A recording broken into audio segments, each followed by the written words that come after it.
नमस्कार बच्चों, कैसे हैं? हमें आशा है आप लोग ठीक ठाक होंगे। हम भी यहाँ ठीक ठाक हैं और भगवान से प्रार्थना करते हैं आप लोग भी ठीक ठाक रहें और सही से पढ़ाई करें, मन लगा के पढ़ाई करें। तन मन धन जिसे कहते हैं ना, तो तन मन धन से पढ़ाई करो। तो हम आपके लिए ले आए हैं चैप्टर 1 का, क्लास 12 का चैप्टर 1 बिलियन सोल्यूशन, बिलियन या सॉल्यूशन। उसमें हमने जैसे आपको एक एक हेडिंग पढ़ाया। अब अगला हेडिंग हमारे पास क्या है? राउल्ट का नियम। क्या बच्चों? राउल्ट का नियम। राउल्ट एक वैज्ञानिक, क्या है? राउल्ट एक वैज्ञानिक हैं जिन्होंने विलयनों के, जब कोई चीज हम किसी द्रव में घोलते हैं तो उसमें उसके वाष्प पदार्थ में अवनमन होता है, ठीक है ना? क्या होता है उसके बारे में कुछ संबंध स्थापित किए, कुछ संबंध बताए। उनमें मुख्य रूप से पहला क्या है? राउल्ट का नियम। इन्होंने बताया, बच्चों ध्यान से देखना, परिभाषा तो हम लिखे हुए अभी रटवाएंगे, रटना नहीं, समझना है। इन्होंने बताया कि यदि हम कोई विलायक लिए, क्या हो? विलायक। विलायक यानी कि किसी भी विलयन में जिस पदार्थ की, जिस अवयव की मात्रा ज्यादा होती है, अधिक होती है, उसे क्या कहते हैं? विलायक। हमने मान लिया, क्या लिया है? जल। जल क्या है? सार्वभौमिक विलायक, ठीक है ना, यूनिवर्सल सॉल्वेंट है। तो इसमें राउल्ट क्या कहते हैं? राउल्ट का नियम क्या कहता है कि जब किसी विलायक में कोई अवाष्पशील अनअपघट्य, अनअपघट्य क्या चीज होती है? जिस ऐसा कोई पदार्थ जिसके जलीय विलयन में हम विद्युत धारा प्रवाहित करें तो विद्युत धारा उसमें प्रवाहित हो जाती है, वह अपघट्य कहलाता है। और जिसमें विद्युत धारा प्रवाहित करने पर वह प्रवाहित ना हो, उसमें विद्युत धारा प्रवाहित ना हो, वह वैद्युत अनअपघट्य कहलाता है। बच्चों, वैद्युत अनअपघट्य मुख्य रूप से हमारे पास खेत में डालते हैं, क्या होता है? यूरिया। क्या है? यूरिया। दूसरा ग्लूकोज। तीसरा शर्करा, जिसको कहते हो शर्करा। शर्करा जानते हो? शर्करा जानते हो आप लोग? किसे कहते हैं शर्करा? अभी परमाणु भार याद कर रहे थे, चीनी। शर्करा, ठीक है ना? यानी शर्करा हो गया, ग्लूकोज हो गया, यूरिया हो गया, है ना? इनके जलीय विलयन में अगर हम विद्युत धारा प्रवाहित करते हैं तो वो प्रवाहित नहीं होता है, इसलिए इनको क्या कहते हैं? वैद्युत अनअपघट्य, ठीक है? वैद्युत अपघट्य की श्रेणी में क्या आता है? नहीं, इसमें जान लेते हैं कि वैद्युत अपघट्य क्या होता है? जिनके जलीय विलयन में हम विद्युत धारा प्रवाहित करें तो वह उसमें धारा प्रवाहित होने लगे, अपने अवयवों में, आयनों में टूट जाए। जैसे NaCl का विलयन, H2SO4 का विलयन, HCl का विलयन, क्या होगा? ये Na+ और Cl- H plus Cl- H plus और SO4 डबल माइनस पे ये टूट जाते हैं, है ना? आयनित हो जाते हैं और इनमें विद्युत धारा बहने लगती है। तो इनको इसलिए क्या कहते हैं? वैद्युत अपघट्य कहते हैं। क्या कहते हैं? वैद्युत अपघट्य। अब हमने क्या पढ़ा? हमको क्या बताना है? राउल्ट का नियम। तो राउल्ट का नियम क्या है कि किसी विलायक में जब कोई वैद्युत अनअपघट्य, जैसे वैद्युत अनअपघट्य जैसे चीनी को घोला जाता है तो उसके वाष्प दाब में, वाष्प दाब हमने पीछे आपको पढ़ा दिया था, है ना? तो उसके वाष्प दाब में जो आपेक्षिक अवनमन होता है, उसके वाष्प दाब में जो आपेक्षिक अवनमन होता है, मान लो हमने इसमें कोई विलेय मिलाया। कौन सा विलेय मिलाया? चीनी मिला दिया। क्या मिलाया? चीनी, जिसको कहते हो शर्करा। यानी कि हम कह सकते हैं कि जब किसी विलायक में कोई वैद्युत अनअपघट्य मिलाया जाता है अथवा घोला जाता है तो उसके वाष्प दाब में जो आपेक्षिक अवनमन होता है विलेय के मोल प्रभाज या मोल अंश के बराबर होता है। ठीक है बच्चों, बात समझ में आई, कॉन्सेप्ट क्लियर है।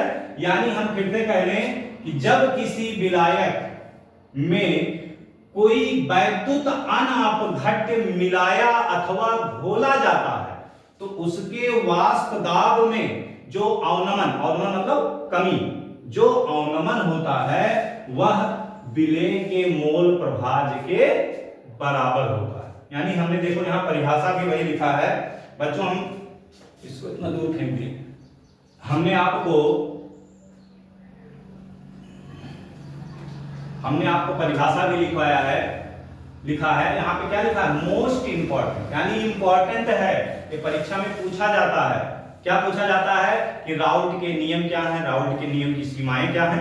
ठीक है, तो राउल्ट का नियम जान लेते हैं, सीमाएं इसके बाद जान लेते हैं। तो राउल्ट के नियमानुसार राउल्ट ने एक द्रवों के जब उसमें कोई चीज घोला गया, विलयन बना, तो उनमें एक संबंध बताए, यानी कि एक नियम दिए जो इस प्रकार से हैं। यानी राउल्ट के नियमानुसार किसी विलायक में कोई अवाष्पशील वैद्युत अनअपघट्य, क्या चीज, अवाष्पशील वैद्युत अनअपघट्य पदार्थ मिलाने पर या घोलने पर विलयन के वाष्प दाब का आपेक्षिक अवनमन या विलयन के वाष्प दाब में जो कमी आती है वह क्या होता है, विलेय के मोल प्रभाज या मोल अंश के बराबर होता है। बात समझ में आई? यानी कि वाष्प, इसको मिटा दें, अभी रहने दें, वाष्प दाब में आपेक्षिक अवनमन, अवनमन मतलब कमी, अवनमन किसके बराबर होता है,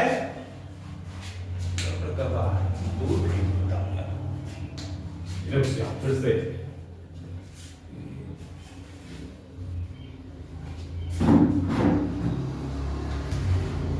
यानी कि हम लिख सकते हैं वाष्प दाब का आपेक्षिक अवनमन विलेय के मोल प्रभाज के बराबर होता है। यानी कि जो राउल्ट का नियम है वो यही है, अर्थात वाष्प दाब का आपेक्षिक अवनमन होता है P0, P0 जाना, P0 माइनस PS और divide by P0 is equal to N upon capital N plus N, यानी ये मोल प्रभाज हो गया। यह राउल्ट का नियम, यही राउल्ट का नियम है। ठीक है बच्चों, अब हमको ये भी जानना है कि PS क्या है, P0 क्या है, N क्या है, कैपिटल N क्या है और N क्या है। ठीक, तो हम लिख लेते हैं यही, जहां PS P0 small n capital N। ठीक, क्या है,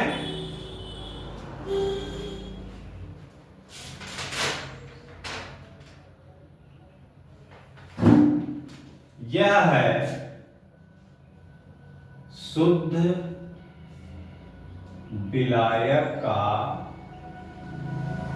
वाष्प दाब, यह है विलयन का वाष्प दाब। यहां एक चीज लिखना छूट गया बच्चों, समान ताप पर, समान ताप पर।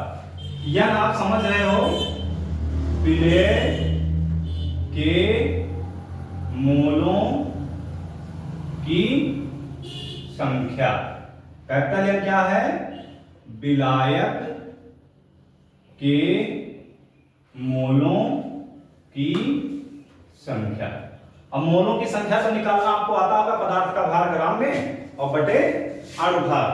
ठीक है बच्चों, ये चीजें इतनी अगर आपको समझ में आ गई हो, हम इस सूत्र को थोड़ा सा और आगे बढ़ा देते हैं थोड़ा सा, जिससे हम न्यूमेरिकल वगैरह हल करेंगे। तो इसके लिए हम कर सकते हैं, यदि तन विलयन हो, तन विलयन हो तब क्या हो जाएगा, तन विलयन हो तब क्या होगा,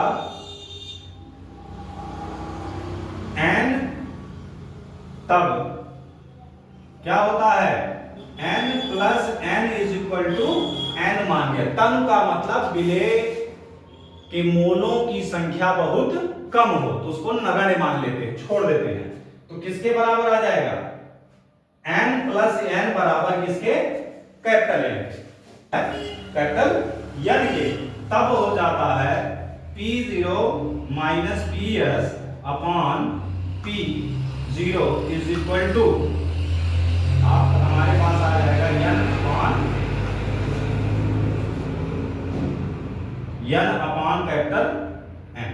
ठीक है, ये इस स्थिति में होगा कब, जब विलयन तन होगा। कैसा होगा, तन होगा। और इसी को हम और आगे अगर बढ़ाना चाहें तो हमारे पास n इज इक्वल टू होता है small w by small m और capital N is equal to होता है capital W by capital M, जहां स्मॉल w क्या है, पदार्थ का भार यानी विलेय का भार, m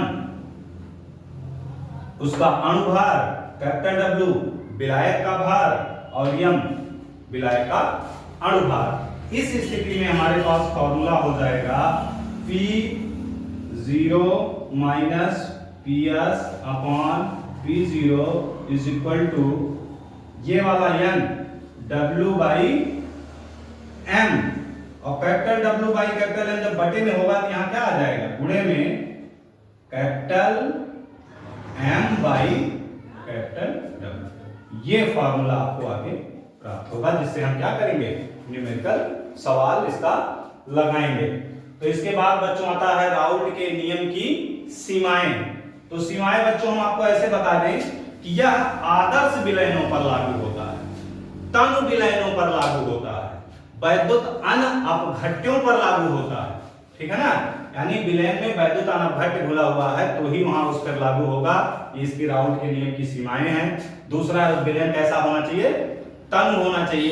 विलयन कैसा होना चाहिए, आदर्श विलयन होना चाहिए। ठीक है, ये है राउल्ट के नियम की सीमाएं। तो बच्चों आपके लिए आज इस पार्ट के लिए इतना ही, अब बाकी हम आपको अगले पार्ट में बताते हैं। तो राउल्ट के नियम को आप यहां से इसका स्क्रीनशॉट ले लो और आपको याद तो हो ही गया होगा, समझ तो आ ही गई होगी। जहां तक हमें आशा आप लोग समझ गए होंगे, नहीं समझे होंगे तो हमें कमेंट जरूर करना। और कोई चीजें जानकारी लेनी हो तो आप भी वो कमेंट करना, सर ये चीज बताइए, तो हम उसको भी आपको इस लेसन से संबंधित बताएंगे। ठीक है, तो अभी से आप क्लास 12 के पढ़ाई में अभी से व्यस्त हो जाइए, तब जाके अच्छा नंबर आएगा। और ये इंपॉर्टेंट क्वेश्चन है, इसलिए देखो हमने यहाँ इंपॉर्टेंट लिख दिया है, मोस्ट इंपॉर्टेंट यहाँ लिखा है, मोस्ट इंपॉर्टेंट यानी जरूर से जरूर पूछा जाता है ये सवाल। ठीक है, तो अगर आपको ये आसानी से समझ आ गया है, कॉन्सेप्ट क्लियर है, तो इसको लाइक करो, शेयर करो, कमेंट करो, अपने दोस्तों को भी भेजो और सब्सक्राइब भी करो। ठीक है, हम जबरदस्ती आपसे रिक्वेस्ट नहीं करेंगे सब्सक्राइब करने के लिए, लेकिन अगर आपको अच्छा लगता है तो आप इसे सब्सक्राइब जरूर करो। हम 1 सेकंड के लिए हट जाते हैं, स्क्रीनशॉट इसका ले लो।